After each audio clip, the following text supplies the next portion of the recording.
Hello दोस्तों, आज मेरे चैनल पर आपको एक बहुत ख़ास मेहमान से रूबरू कराने के लिए आया हूँ। अमूमन मैं अपने चैनल पर सर खुद ही ज्ञान देता हूँ।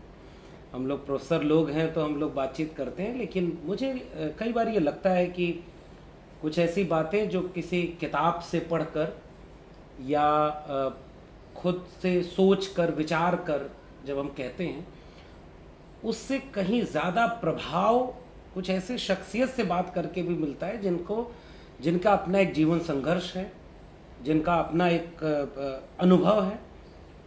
और आज मैं जिस शख्स से आपको परिचित कर रहा हूँ, मुझे नहीं लगता कि परिचय देने की ज़रूरत है।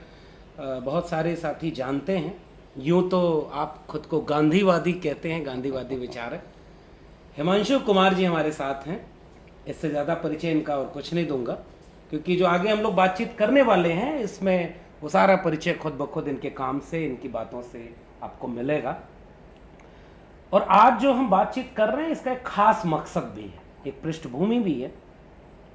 मकसद क्या है? मकसद ये कि ऐसे लोग जो ज़मीन पर लड़ते रहे हैं, संघर्ष किया है जिन्होंने, उनकी ज़ुबान से वो सारे संघर्ष को आप तक पहुंचाया जाए।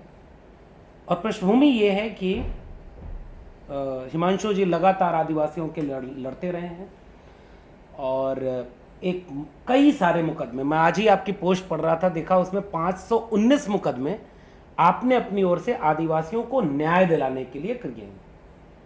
उन्हीं में से एक मुकदमा जिसके बारे में अभी हिमांशु जी खुद विस्तार में बताएंगे, कोर्ट इन्हीं के ऊपर जुर्माना लगाता है और उसका निचोड़, उसका सारांश केवल ये है कि तुम्हारा जुर्म ये है कि जिनके ऊपर जुल्म हुआ उन्हें न्याय दिलाने के लिए तुम सुप्रीम कोर्ट में क्यों आ गए। ये सुप्रीम कोर्ट का फैसला है, उस जज का फैसला है। इस पृष्ठभूमि में बात केवल इस मुकदमे की नहीं होगी, इस पूरी प्रक्रिया की होगी, हिमांशु जी की होगी। और आज के दौर में ये बातचीत इसलिए भी ज़रूरी हो पाती है क्योंकि जो लड़ रहा है वही शिकार हो रहा है सत्ता और जुल्म का। बहुत स्वागत है हिमांशु जी मेरे इस चैनल पर।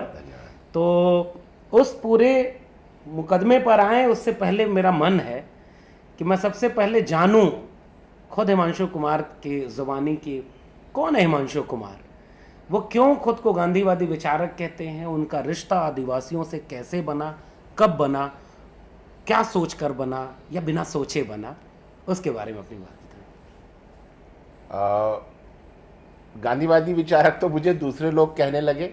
मैं तो खुद को एक सत्य खोजने की कोशिश करने वाला एक विनम्र विद्यार्थी मानता हूँ। मेरे पिताजी गांधी जी के साथ उनके आश्रम में रहे। 1942 के आंदोलन में पिताजी भारत छोड़ो आंदोलन में शामिल थे। उसके बाद वो गांधी जी को उन्होंने ख़त लिखे। पिताजी ने 42 के आंदोलन में हमारे मुजफ्फरनगर रेलवे स्टेशन के रिकॉर्ड रूम को आग लगाई, फरार हो गए। फिर फरारी में वो आगरा, इलाहाबाद वगैरह रहे और उसके बाद गांधी जी को ख़त लिखे। फिर गांधी जी ने उनको अपने आश्रम में बुला लिया सेवाग्राम में, जहाँ नई तालीम के काम में फिर हमारे पिताजी को लगाया, जहाँ जाकिर हुसैन साहब, सादिक अली साहब, नारायण देसाई और बहुत सारे लोग उनके फिर साथियों में से रहे। फिर विनोबा भावे का जो भूदान आंदोलन शुरू हुआ उसमें हमारे पिताजी शामिल रहे। और फिर पिताजी का देहांत हुआ 4 साल पहले, तो पिताजी ने कहा कि कोई भी मेरी लाश पर पैसा खर्च नहीं होना चाहिए, कोई अंतिम संस्कार करने की ज़रूरत नहीं है, पंडित को बुलाने की ज़रूरत नहीं है, मेरी लाश को मेडिकल कॉलेज को दे देना। तो उनके शव को 2 घंटे के अंदर मेडिकल कॉलेज को दे दिया गया। उनकी आंखें 2 लोगों को मिल गईं। पिताजी को उत्तर प्रदेश में कैबिनेट मिनिस्टर का रैंक देकर उनको ज़मीनें बांटने का काम सौंपा गया था। 20 लाख एकड़ ज़मीन सरकारी पिताजी ने के हाथों से बटी है और उसके बावजूद हमारे पिताजी खुद भूमिहीन रहे। मैं भी भूमिहीन हूँ। अरे वाह जी। और भूमिहीन होकर के भी आप आदिवासियों की जल जंगल जमीन और उनके वजूद की लड़ाई में शामिल, वो रिश्ता कैसे बना हिमांशु जी? जी। असल में बचपन से पिताजी गांधी जी के बारे में बताते थे और समाज में जो अन्याय फैला हुआ है उसकी बात करते थे। और पिताजी पूछते थे हमसे कि देखो समाज को कि यहाँ जो लोग ज़्यादा मेहनत करते हैं वो लोग ज़्यादा गरीब हैं, जो लोग कम मेहनत करते हैं वो लोग ज़्यादा पैसे वाले हैं। ये अन्याय है। जो लोग ज़्यादा मेहनत करते हैं, मेहनत कश लोग हैं, उनको समाज में नीच जाति घोषित किया गया है, उनको शूद्र घोषित किया गया है, उनको छोटा बताया गया है। तो जो मेहनत कश है उसको छोटा बनाने वाला ये समाज है, ये अन्याय है। जो सफाई करता है वो छोटा माना जाता है, जो गंदगी करता है वो बड़ा माना जाता है, ये अन्याय है। तो समाज हमारा अन्याय से भरा हुआ है और हमारे जीवन का उद्देश्य इस अन्याय को मिटाना होना चाहिए। वो कहते थे कि इस दुनिया में जब हम आए हैं तो जैसा समाज हमें मिला है, जब हम मरें तो हम उसमें कुछ सुधार करके मरें, ऐसा जीवन जीना है हमको। तो पिताजी से ये सब बातें सुन करके, और फिर पिताजी कहते थे कि बापू बोलते थे कि नौजवानों को गांव में जाकर काम करना चाहिए। तो फिर मैं और मेरी पत्नी अपनी शादी के 20 दिन के बाद अपना सूटकेस उठाकर छत्तीसगढ़ के दंतेवाड़ा पहुंच गए और एक पेड़ के नीचे हमने रहना शुरू किया। और फिर वहाँ गांव के लोगों ने हमारे लिए एक झोंपड़ी बना दी, हमने वहाँ झोंपड़ी में रहना शुरू किया। फिर धीरे धीरे संस्था बढ़ती गई और सरकार भी बहुत खुश थी, वहाँ प्रशासन बहुत खुश था। जो प्रशासनिक अधिकारी थे, कलेक्टर, एसपी वगैरह, वो कहते थे कि इस इलाके में तो कोई आकर काम करना नहीं चाहता, हमारे सरकारी कर्मचारी यहाँ काला पानी पोस्टिंग समझते हैं, अगर किसी को बस्तर में पोस्टिंग मिल जाए तो आप दिल्ली से आकर के यहाँ रह रहे हैं तो हमारा बीडीओ काम नहीं करता, आप हमारे प्रोजेक्ट चलाइए, आप हमारी ट्रेनिंग, वाटरशेड वगैरह सब आप चलाइए। तो फिर हम लोग वहाँ रहने लगे। तो ये जो समाज का अन्याय है, इसको मिटाने की जो एक यात्रा शुरू हुई वो हमें आदिवासी इलाके तक लेकर चली गई और फिर बाकी का जीवन उसी एक खोज में बीता है। जी, और मुझे याद आ रहा है आपकी एक पोस्ट हमने बहुत पहले पढ़ी थी, और हम जैसे लोग जो अभी उम्र के उस पड़ाव पर हैं कि बहुत कुछ सीख रहे हैं कि कैसे लड़ना है और आपस में आसपास के लोगों से ऊर्जा भी लेते हैं, तो मुझे वो पोस्ट याद आती है। आपने वो तस्वीर भी डाली थी, पुरानी तस्वीर, जब आप वहाँ जाकर काम करना शुरू किए। जी तो अभी आपकी टिप्पणी ये बता रही है कि ये सब कुछ बहुत अच्छे माहौल में हो रहा था, जी, सरकार भी खुश थी, आप भी अपने पृष्ठभूमि में आजकल के बहुत असंसदीय शब्द में कहें तो आंदोलनजीवी पृष्ठभूमि से आते हैं, और इस वजह से मुझे लगता है कि आप अपने शादी के तुरंत बाद आप कह रहे हैं कि आप बस्तर के नहीं, जंगल। शुरू में मैं आंदोलनजीवी नहीं था। अच्छा। शुरू में तो बिल्कुल हम लोग रचनात्मक काम, कंस्ट्रक्टिव काम, बच्चों को पढ़ाना, दवाई बांटना, मलेरिया स्लाइड बनाना, उनको मलेरिया की दवाई देना, ये सब काम कर रहे थे। फिर उनके शौचालय बनवाना, एसएचजी बनाना, उनकी आजीविका, छोटे छोटे डैम बनाकर नदी में पानी रोक करके सब्जी उत्पादन करना, महिलाओं की आय बढ़ाना, केचुआ खाद बनाना, वर्मी कंपोस्ट, लोगों को उनकी आजीविका के साधन विकसित करना, तालाब खोदना, पेड़ लगाना, ये सारे काम कर रहे थे हम लोग। और हमें सरकार ने हर सरकारी कमेटी में हमें मेंबर बनाया गया। स्वास्थ्य की समिति हो तो उसमें हम मेंबर हैं, शिक्षा की समिति हो उसमें हम मेंबर हैं, स्वच्छता समिति में हम मेंबर हैं। मुझे ऑनरेरी मजिस्ट्रेट अपॉइंट किया गया। मैं जज के साथ बैठकर डायस पर लोकल अदालत में मुकदमे सुनता था। मुझे कंज्यूमर कोर्ट का जज नियुक्त किया गया। मैं डिस्ट्रिक्ट जज के साथ बैठकर मुकदमे सुनता था। और मुझे नालसा का मेंबर बनाया गया। मैं आपको मज़ेदार बात बताऊं, आज कोर्ट कह रहा है कि तुम अदालत क्यों आए। सुप्रीम कोर्ट की एक संस्था है NALSA, national legal aid services authority, हम उसके मेंबर थे। और हमारे यहाँ डिस्ट्रिक्ट जज आते थे संडे के रोज़, और हम लोग हर गांव में हर संडे को कैंप लगाते थे। और उसमें हम गांव वालों को कहते थे, जज साहब कहते थे कि अपनी गरीबी को न्याय प्राप्ति के राह में बाधा मत बनने दीजिए। यदि आपके साथ अन्याय हो तो आप अदालत आइए, मुकदमा प्रस्तुत करिए और आपको फ्री में वकील मिलेगा नालसा की तरफ से। तो हमने वही किया।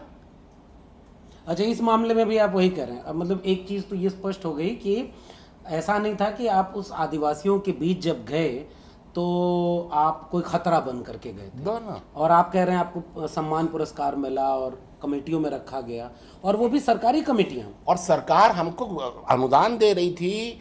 हम लोग सरकार के कार्यक्रम चला रहे थे, सरकार के साथ मिलकर कर रहे थे। बहुत बड़ा हमारा बजट था। हमारे यहाँ कितनी कई 100 साइकिलें हमारे आश्रम की प्रॉपर्टी में थी, मतलब कार्यकर्ताओं को दी गई थी। मोटरसाइकिलें थी, जीप थी, कार थी, ट्रैक्टर था, बस थी, और बहुत बड़ा पैराफर्नेलिया था, मतलब ट्रेनिंग सेंटर्स। बहुत बड़ा आश्रम था, बहुत कई जिलों में काम चलता था। और हमारे यहाँ आश्रम में कलेक्टर आ रहे हैं, मिनिस्टर आ रहे हैं, एसपी साहब आ रहे हैं, कमिश्नर आ रहे हैं, जज साहब आ रहे हैं। पूरा आश्रम जो है वो सरकार के साथ उनके कार्यक्रमों को लागू करना और जनता तक कार्यक्रमों को ले जाना सरकारी, वो सारे काम कर रहे थे हम लोग। उनके संवैधानिक अधिकार समझाना जनता को, ये सारे काम कर रहे थे। मुझे याद आ रहा है आपकी उसी किस्से में जी कुछ ऐसा हुआ जिससे उस आश्रम पर भी हमला हुआ। हाँ।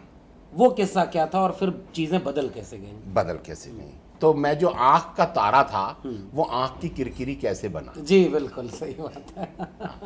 जी। क्या हुआ कि 2005 तक ये सब बहुत बढ़िया चल रहा था। हम आँख की तारा थे सरकार की। और इस बीच हम लोग 92 में गए थे, मैं और मेरी पत्नी छत्तीसगढ़ 1992 में पहुँचे। उसी दौरान दुनिया के पटल पर एक परिवर्तन आ रहा था। नई आर्थिक नीतियां लागू हो रही थी जिसमें उदारीकरण, वैश्वीकरण और निजीकरण, एलपीजी, लिबरलाइजेशन, प्राइवेटाइजेशन, ग्लोबलाइजेशन, ये नीतियां आ रही थी।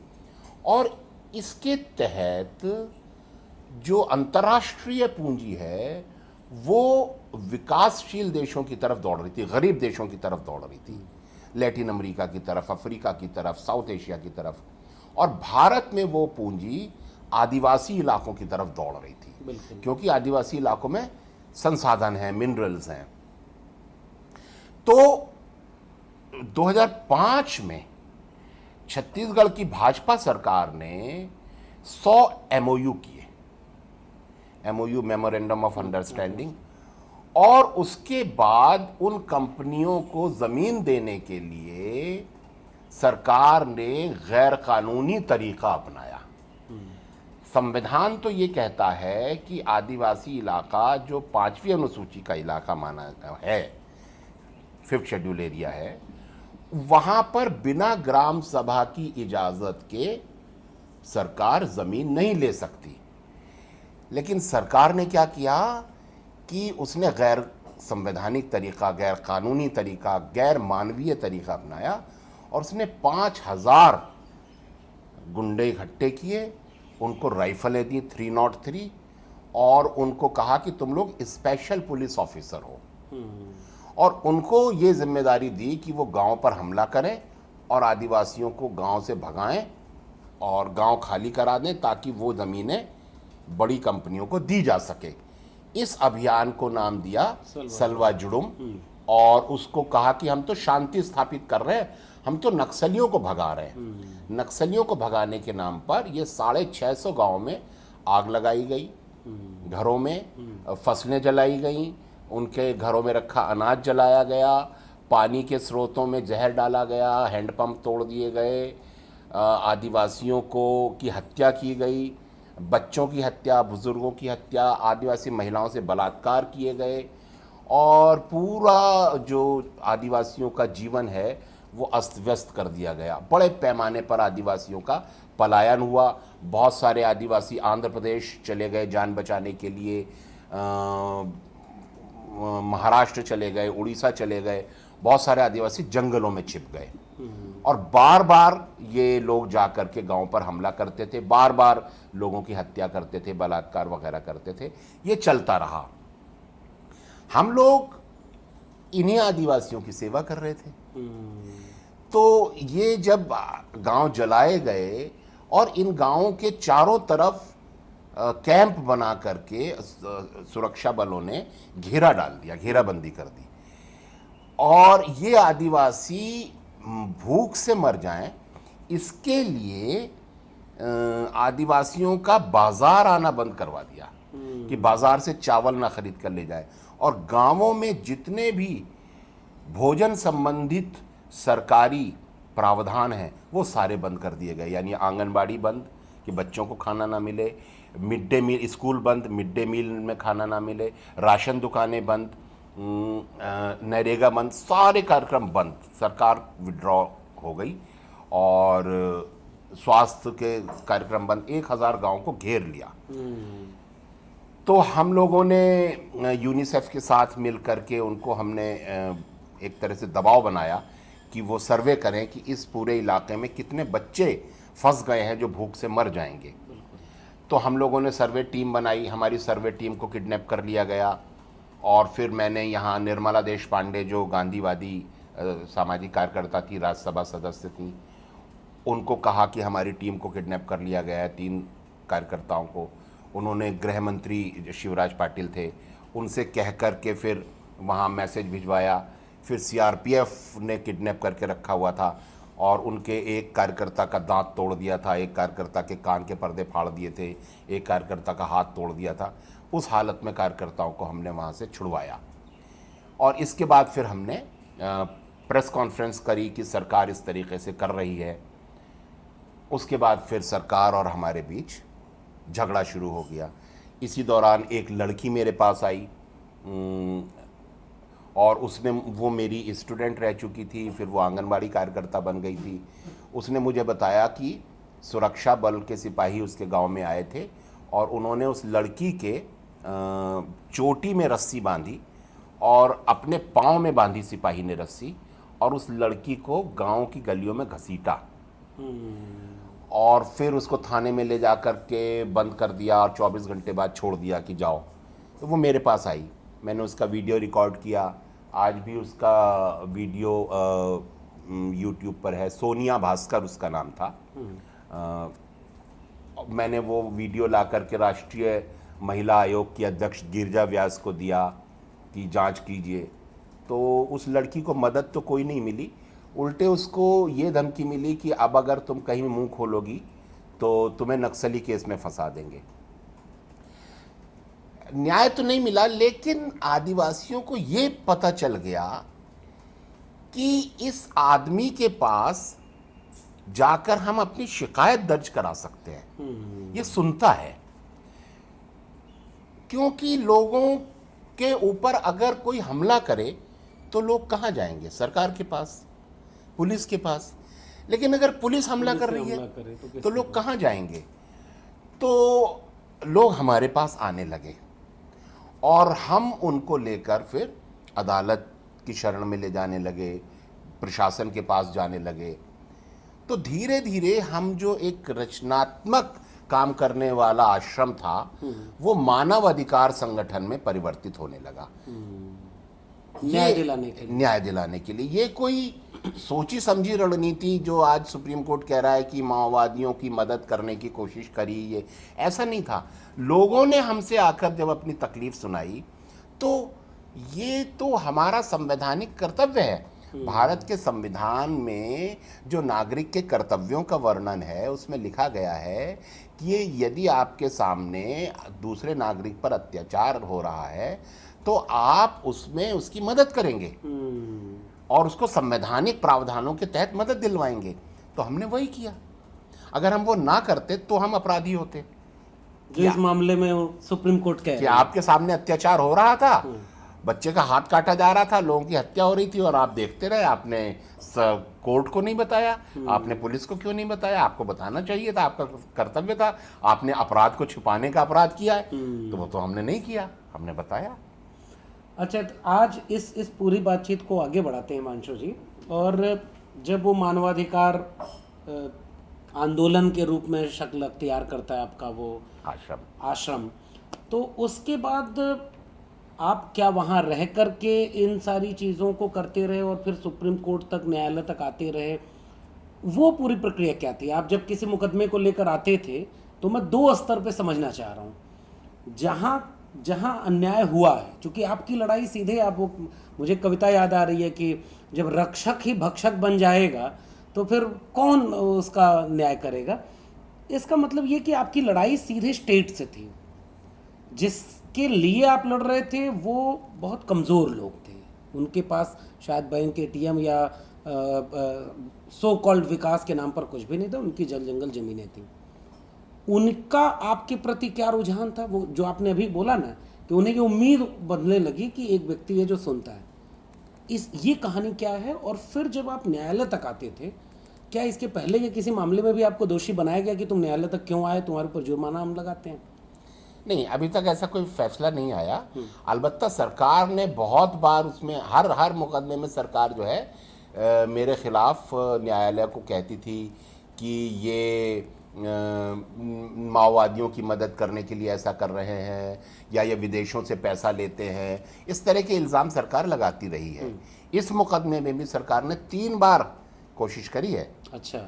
2010 में इस मुकदमे में सरकार ने एफिडेविट फाइल किया कि हिमांशु कुमार ये मुकदमा माओवादियों की मदद के लिए कर रहे हैं, तो सरकार ने सुप्रीम कोर्ट ने फटकार लगाई सरकार को। वो अगर आप सर्च करेंगे तो आपको गूगल में मिल जाएगा, NDTV, ZTV वगैरह सब ने, हिंदू, टाइम्स ऑफ इंडिया सब ने कवर किया था उस खबर को कि सुप्रीम कोर्ट ने सरकार को फटकार लगाई है कि खबरदार हिमांशु कुमार को नक्सल सिंपैथाइजर बोला तो। 2017 में फिर छत्तीसगढ़ सरकार ने एफिडेविट फाइल किया कि हिमांशु कुमार और सोनी सोरी दोनों फर्जी मुकदमे फाइल करते हैं माओवादियों को मदद करने और सुरक्षा बलों को बदनाम करने के लिए, तो इन लोगों के ऊपर जुर्माना लगाया जाए, सोनी सोरी के ऊपर भी और मेरे ऊपर भी। तो सुप्रीम कोर्ट ने तब भी उनकी बात नहीं सुनी। अब 2022 में फिर से केंद्र सरकार ने सुप्रीम कोर्ट में वो एफिडेविट फाइल किया है, जिसको एंटरटेन करते हुए, जिसको स्वीकार करते हुए सुप्रीम कोर्ट ने अपने फैसले में ये कहा है कि CBI यदि चाहे तो वो हिमांशु कुमार की जांच कर सकता है माओवादियों संबंधों के लिए। बहरहाल, तो हम लोग वहाँ रह करके फिर हमने एक ऑफिस अपना खोला, हमने वकील अपॉइंट किया, हमारे कार्यकर्ता उसमें अपॉइंट किए, जिसमें बाकायदा एक संस्थागत तौर पर मानव अधिकारों के लिए काम शुरू हुआ, जिसमें क्योंकि व्यापक मानव अधिकारों का हनन हो रहा था, गांव जलाए जा रहे थे, बलात्कार हो रहे थे, हत्याएं हो रही थीं, तो बहुत बड़ी तादाद में लोग हमारे यहाँ आ रहे थे। और खाली मानव अधिकारों के लिए काम नहीं, बल्कि हम मानवीय आधार पर भी काम कर रहे थे। हम जले हुए गाँव में कंबल पहुँचाना, अनाज पहुँचाना, दवाइयाँ देना, उनके बच्चों को इलाज कराना, ये सब काम भी कर रहे थे, लगातार चल रहा था हमारा। हम इसी दौरान सुप्रीम कोर्ट का एक आदेश आया नंदिनी सुंदर के मामले में, नंदिनी सुंदर वर्सेस स्टेट ऑफ छत्तीसगढ़। उसमें ये फैसला आया कि ये सलवा जुलूम जो है ये संविधान विरोधी है, और ये जो SPO हैं ये भी संविधान विरोधी है। सरकार ऐसे नागरिकों को हथियार नहीं बांट सकती और ना उनसे पुलिस का काम ले सकती है। तो सुप्रीम कोर्ट ने कहा कि बंदूकें वापस लो, इनको हटाओ और सलवा जुलूम बंद करो, और ये भी कहा उस फैसले में कि ये जो 650 गांव तुमने उजाड़े हैं, इन सभी गांवों को दोबारा बसाओ, और जिन पुलिस अधिकारियों ने आदिवासियों पर अत्याचार किए हैं उन सब के खिलाफ FIR लिखो, और जितने आदिवासियों का इसमें नुकसान हुआ है उनको मुआवजा दो। अच्छा। ये सुप्रीम कोर्ट का आदेश आ गया। तो सरकार ने एक भी गांव नहीं बसाया, एक भी पुलिस के अधिकारी के खिलाफ कोई FIR नहीं लिखी, किसी को मुआवजा नहीं दिया। तो हमने लिखना शुरू किया कलेक्टर को, SP को कि आप क्यों नहीं कर रहे हैं सुप्रीम कोर्ट के आदेश का पालन। तो उनका जवाब आया कि हमारे पास कोई सूचना नहीं आ रही है, कोई आदिवासी आ ही नहीं रहा है कि हमारी FIR लिख लो या हमारा ये नुकसान हो गया है। तो हमने कहा हम मदद करते हैं, और हमने वो 519 आदिवासियों से बात करके, उनके मामले लेकर के, उनकी एप्लीकेशन लेकर के हमने कलेक्टर को दी, एसपी को दी, और वही हमने सुप्रीम कोर्ट को सौंपी कि ये लीजिए 519 ये लोग हैं, इनकी एफआईआर लिखी जाए, इनको मुआवजा दिया जाए और इनको दोबारा बसाया जाए। तो किसी को न्याय नहीं मिला उसमें से, तो मतलब वो है वो सब सत्ता का ही पक्ष था ना, पक्ष था। इस बीच दूसरे मामले भी होते रहे, बड़े बड़े जनसंहार होते रहे, उनको लेकर के भी हम कोर्ट में जाते रहे। जैसे मैंने लिखा है, बताया भी है कि सिंगारम करके एक गांव है जहां 19 आदिवासियों को लाइन में खड़ा करके पुलिस ने गोली से उड़ा दिया। 4 लड़कियां थीं, उनके साथ उनके बलात्कार करके उनकी हत्या की गई। वो मामला हम हाई कोर्ट में ले गए। उस मामले पर छत्तीसगढ़ विधानसभा में कांग्रेस के विधायकों ने वॉकआउट किया। 30 विधायक सस्पेंड हुए थे कांग्रेस के। बहुत हंगामा हुआ उस मामले को लेकर के, और हाई कोर्ट में वो मामला अभी भी चल रहा है, फाइनल स्टेज पर है वो भी। तो उस मामले में एनएचआरसी की जांच हुई, राष्ट्रीय मानवाधिकार आयोग की, और राष्ट्रीय मानवाधिकार आयोग की रिपोर्ट अभी भी नेट पर है। उसमें उस पुलिस ने तो कहा मुठभेड़ थी, ये नक्सली थे जी, लेकिन राष्ट्रीय मानवाधिकार आयोग ने कहा कि ये पुलिस का जो कारण पुलिस बता रही है, सबूत दे रही है, वो सब अमान्य है और ये मुठभेड़ जो है फर्जी लग रही है। हाँ, वो उसका वो है, नहीं माना उसको, एनएचआरसी ने फर्जी माना है उसको। इसी तरीके से माटवाड़ा करके एक गांव है, वहाँ सलवा जुड़ुम कैंप था, वहाँ पर आदिवासियों को रखा हुआ था ला करके। उसमें रहने वाले 3 आदिवासियों को पहले पीटा गया पुलिस के द्वारा, उसके बाद चाकू से उनकी आंखें निकाल ली गई और सर पर चाकू रख करके पत्थर से ठोककर तीनों की हत्या कर दी गई और उनको रेत में दफना दिया गया। उनकी पत्नियों ने जब उनको बचाने की कोशिश करी, उनकी पत्नियों को बंदूक के बटों से पीटा गया, उनकी पीठ लहूलुहान हो गई थी और उनको दफना दिया गया और कह दिया गया कि ये माओवादी आए थे और इनको मार के चले गए। तो फिर हमारे कार्यकर्ताओं ने वहाँ जा कर के उन महिलाओं से संपर्क किया, उनको लेकर हमारे पास आए आश्रम में। हम लोग उनको लेकर के फिर हाई कोर्ट गए बिलासपुर, वहाँ प्रेस कॉन्फ्रेंस भी हुई और केस फाइल हुआ। उसमें भी डीजीपी कहते रहे कि ये महिलाएं तो माओवादियों के कब्ज़े में हैं, इसलिए झूठ बोल रही है, मतलब मुझे माओवादी कहते रहे।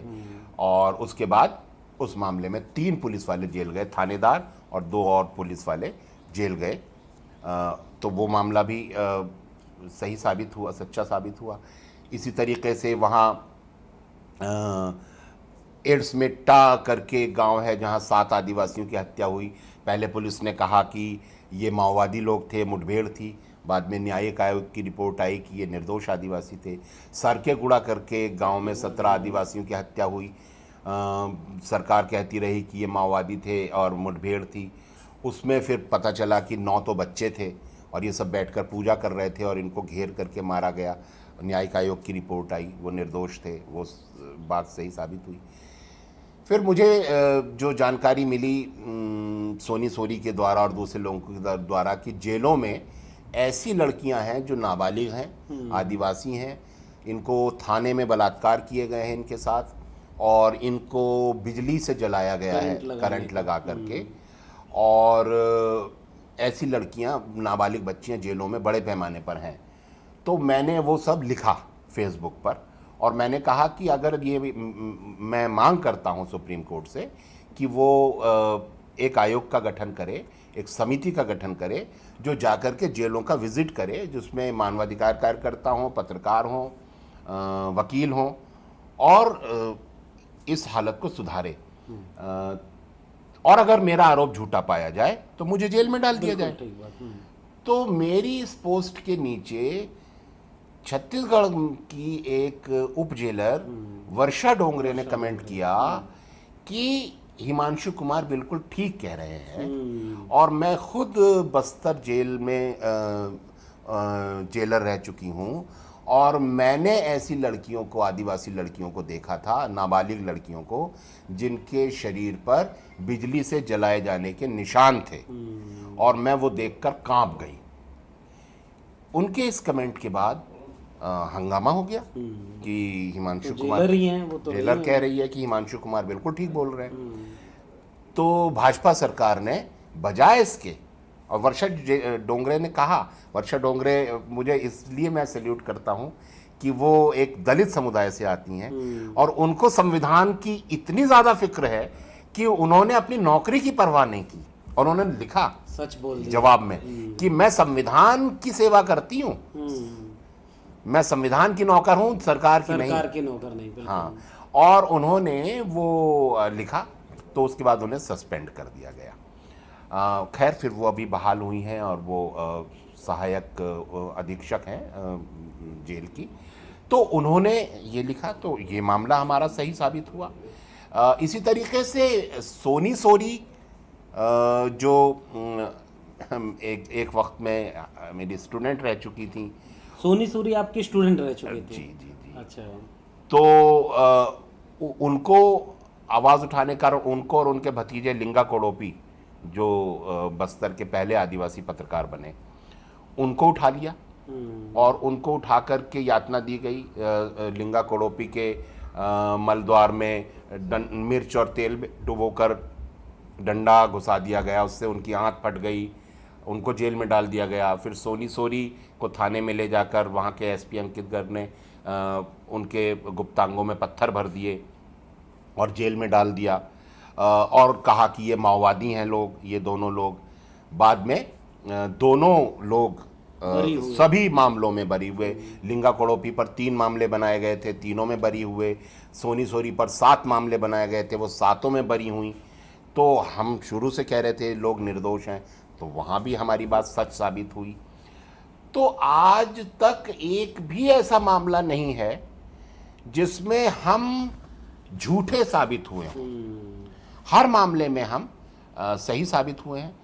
ये जो मामला है अभी जो सुप्रीम कोर्ट का फैसला जिसमें आया है, 2009 का मामला है, जो हम लोग गांव बसा रहे थे, जब सरकार ने गांव नहीं बसाए सुप्रीम कोर्ट के आदेश के अनुसार, तो हम लोगों ने गांवों को दोबारा बसाना शुरू किया, जिसमें नेंड्रा गांव में हमारे कार्यकर्ता रहते थे। तो वहाँ पर ये नज़दीक में गोमपाड़ गांव था। तो गोमपाड़ गांव में जब आदिवासियों को और आकर के इस तरीके से मारा, तो वो लोग हमारे पास आए और उन्होंने कहा कि आप हमारी मदद कीजिए। तो हमारे कार्यकर्ताओं ने हमसे कहा, तो फिर हमने मानवाधिकार कार्यकर्ताओं से कहा कि आइए यहाँ फैक्ट फाइंडिंग के लिए चलते हैं।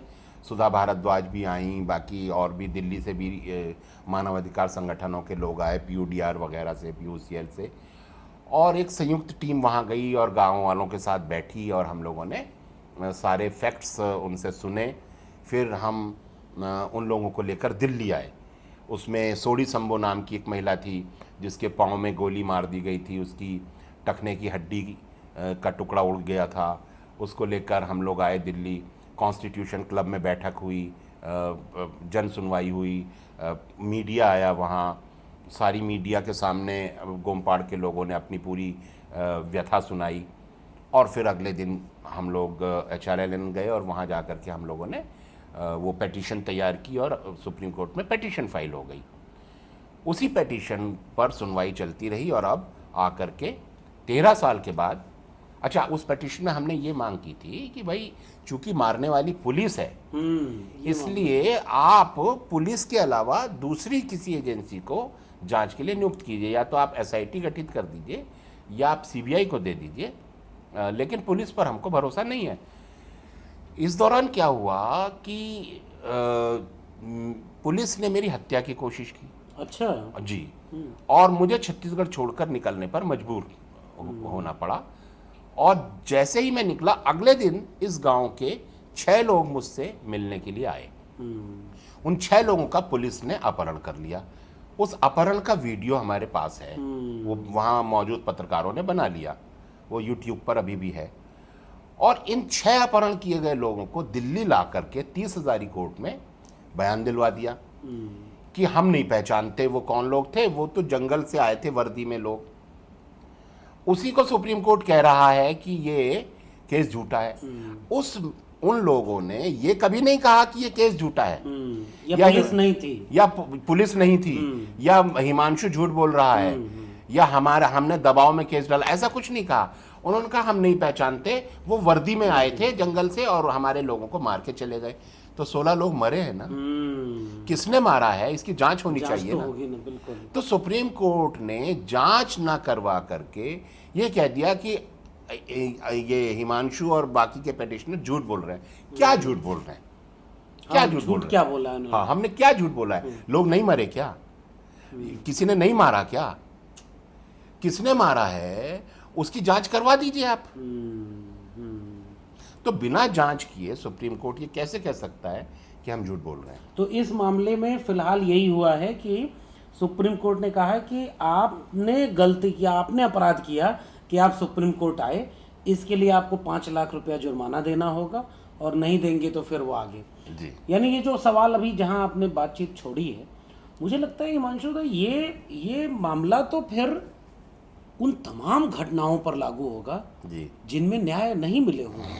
आपने 2-3 घटनाओं का जिक्र किया कि एक पुलिस वाला, 2 सिपाही सस्पेंड हुए, लेकिन यहाँ तो बिल्कुल क्लियर दिख रहा है कि 2005 से 2015 की बात है, ये मतलब नया भारत ही है, और उसमें लगातार ये अनवरत हो रहा है, और इस मामले में उल्टे उन लोगों को जुर्माना लगाया जा रहा है। क्या इस घटना को इस तरह से नहीं देखा जाना चाहिए कि ये संकेत हो गया कि आपके ऊपर कुछ भी हो जाए, और वो भी आरोप जिसके ऊपर हो वो सत्ता के लोग हो, पुलिस हो, प्रशासन हो, न्यायालय मत आओ आप, कुछ ऐसा इशारा?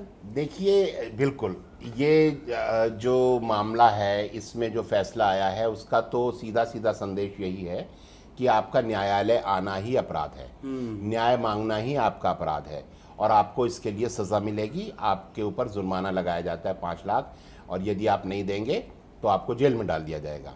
और मैंने फैसला किया है कि चूंकि न्याय मांगना कोई अपराध नहीं है, इसलिए मैं जुर्माना नहीं दूंगा, मैं जेल जाऊंगा। मैं यानी आपने तय कर लिया आप जुर्माना नहीं देंगे? बिल्कुल। जुर्माना देने का अर्थ है कि मैं कबूल कर रहा हूं कि मुझसे गलती हो गई। बिल्कुल। और न्याय मांगना बिल्कुल गलती नहीं है, क्योंकि हम ये मानते हैं कि कोई राष्ट्र अगर किसी आधार पर खड़ा है तो वो है न्याय। अगर राष्ट्र का आधार न्याय नहीं है तो फिर तो वो यातना ग्रह है। बिल्कुल ठीक। फिर तो वहां दलित पर यातना होगी, वहां जो कमजोर होगा वो उस पर यातना होगी, और उसको न्याय नहीं मिलेगा। तो अगर न्याय नहीं है तो राष्ट्र नहीं है, समाज नहीं है। यानी आपने लड़ने का ठाना है? वो तो खैर हर इंसान का फर्ज है कि वो इंसाफ के लिए लड़े। और देखिए, ये मैं ये नहीं कह रहा कि कोई पॉलिटिकल स्टेटमेंट है। इंसाफ के लिए लड़ना इंसान की फितरत है। मैं आपको एक छोटा सा उदाहरण देता हूं जी। आप 3 साल के 2 बच्चों को लीजिए, और उसमें से एक बच्चे को 2 बिस्किट दीजिए और एक बच्चे को 1 बिस्किट दीजिए। आप देखिए क्या होगा। बिल्कुल। जिसको 1 बिस्किट मिला है वो फेंक देगा, वो प्रोटेस्ट करेगा कि मेरे साथ अन्याय हुआ है, और जब तक मेरे साथ न्याय नहीं होगा मैं बिस्किट नहीं खाऊंगा। बिल्कुल ठीक। मुझे भी 2 चाहिए, अगर इसको 2 मिला है मुझे भी 2 मिलना चाहिए। तो वो 3 साल का बच्चा किसी कम्युनिस्ट पार्टी का सदस्य नहीं है, वो माओवादी नहीं है, बिल्कुल। वो न्याय मांग रहा है, वो प्रोटेस्ट कर रहा है अपनी ताकत भर। तो इंसाफ हर इंसान की पहली जरूरत है। समाज अगर है तो वो न्याय के आधार पर ही बन सकता है, वरना तो फिर वो एक जंगल है जिसमें जो ताकतवर है वो दूसरे को खा जाएगा। लेकिन अभी ऐसा नहीं लग रहा है आपको कि जो न्याय मांग रहा है वही जेल में जा रहा है, या जो इंसाफ की बात कर रहा है वो तो जेल? ये जो हालत है ये चुनौती है। देखिए, बहुत से लोग कह रहे हैं कि क्या हमें फिर न्यायालय नहीं जाना चाहिए। मैं कह रहा हूं क्यों नहीं जाना चाहिए। ये जो कोर्ट है ये एक इंस्टीट्यूशन है, और ये इंस्टीट्यूशन संविधान का हिस्सा है। संविधान हमारे राष्ट्र के होने का आधार है। अगर संविधान नहीं है तो राष्ट्र भी नहीं है ना? बिल्कुल ठीक बात। बिल्कुल। तो संविधान का हिस्सा न्यायालय है, और न्यायालय का मतलब न्यायालय के जज नहीं है। जज तो भ्रष्ट भी हो सकता है, वो लालची हो सकता है, वो डरपोक हो सकता है, वो गलत फैसला कर सकता है। हम उसके गलत फैसले का, उसके अन्याय का विरोध करेंगे, न्याय की रक्षा करेंगे, न्यायालय के इकबाल की रक्षा करेंगे, उस इंस्टीट्यूशन की रक्षा करेंगे, क्योंकि वो इंस्टीट्यूशन इस राष्ट्र की धरोहर है, वो इस देश की जनता की धरोहर है। सुप्रीम कोर्ट इस जनता की प्रॉपर्टी है, जनता उसको बचाएगी। ऐसा नहीं है कि कुछ जज चाहे मनमाने तरीके से सुप्रीम कोर्ट को अन्याय का अड्डा बना दें, वो हम होने नहीं देंगे। बिल्कुल ठीक बात। क्योंकि ये सवाल हमारा नहीं है, इस देश के करोड़ों मजदूर, किसान, आदिवासी, दलित, ओबीसी, महिलाएं कहाँ जाएंगी न्याय के लिए? न्यायालय नहीं जाएंगी तो हम न्यायालय को छोड़ थोड़ी देंगे कि तुम अन्याय करो और हम अन्याय बाहर बाहर सहते रहेंगे, हम नहीं आएंगे क्योंकि तुम हमारे ऊपर जुर्माना लगा दोगे। हम ये नहीं होने देंगे।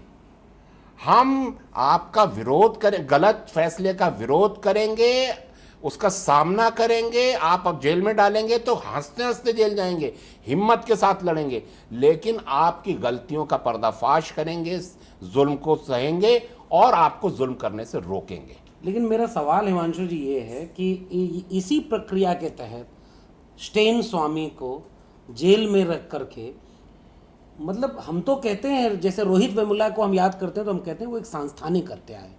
डॉक्टर पायल तड़वी की हत्या सांस्थानिक हत्या है, वो आत्महत्या नहीं है। स्टेन स्वामी को हम कहते हैं कि वो एक सांस्थानिक हत्या है। सुधा भारद्वाज से लेकर के हमारे प्रोफेसर, हम लोग तो विश्वविद्यालय से लोग हैं, प्रोफेसर हनी बाबू, प्रोफेसर आनंद तेलतुंबड़े, एक छात्र उमर खालिद, ये सब लोग जेल में हैं। बुलडोजर चलने लगा अब तो जहाँ, और मैं उस हिमांशु कुमार से बात कर रहा हूँ जो कल को जेल चला गया, तो वो क्यों जेल जाना चाहते हैं?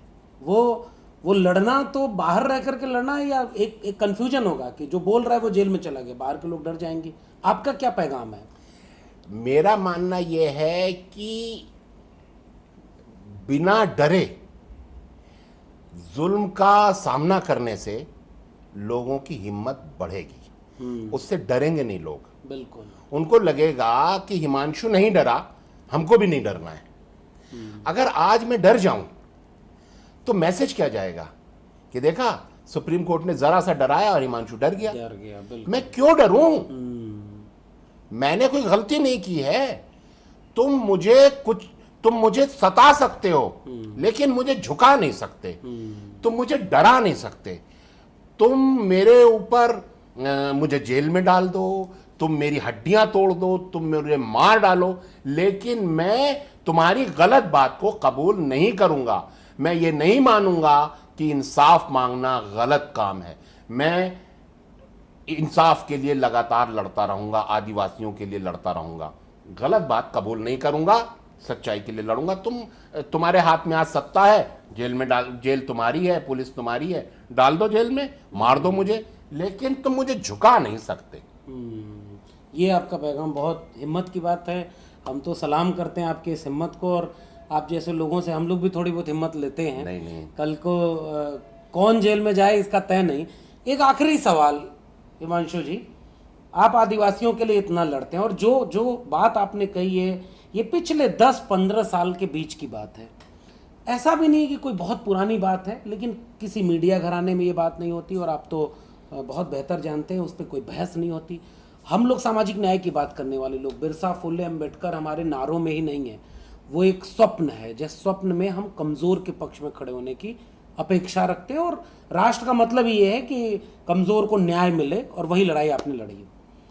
लेकिन फिर भी आदिवासियों पर कोई बहस नहीं, कोई बातचीत नहीं, ये सब मसले गुमनाम कर दिए जाते हैं, और राजनीति की जाती है कि देखो हमने देश में 75 साल बाद पहली आदिवासी महिला को राष्ट्रपति बना दिया, हम तो आदिवासियों के न्याय के लिए कर रहे हैं। सो कॉल्ड विकास उन तक ले जाना चाह रहे हैं। आप जब पुरानी बात कर रहे थे, और हाल ही में हम पढ़ रहे हैं कि सिलगेर के जंगलों में, हसदेव के जंगलों में, बकसवा के जंगलों में वो अभी भी लड़ रहे हैं, और मिस्टेकन आइडेंटिटी के नाम पर उन्हें मारा जा रहा है। और दूसरी तरफ राजनीति में आदिवासियों को आइडेंटिटी दी जा रही है कि हमने राष्ट्रपति बना दिया। इस पूरे परिदृश्य को आप कैसे देखते हैं? क्या न्याय मिलेगा उन्हें? देखिए, द्रौपदी मुर्मू के राष्ट्रपति बनने का कोई विरोध नहीं है। बिल्कुल ठीक। एक महिला आदिवासी राष्ट्रपति बने, ये तो बहुत अच्छी बात है, खुशी की बात है।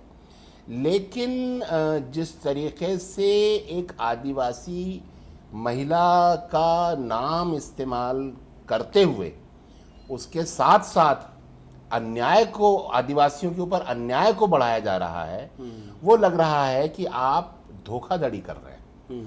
आप आदिवासियों पर अत्याचार करने के लिए ये चाल खेल रहे हैं। हाँ, कि एक आदिवासी आदिवासी को महिला आगे का बढ़े। फेस आगे कर दिया और पीछे से फिर आदिवासियों पर ही आप जुल्म करें। अभी अभी मोदी सरकार ने एक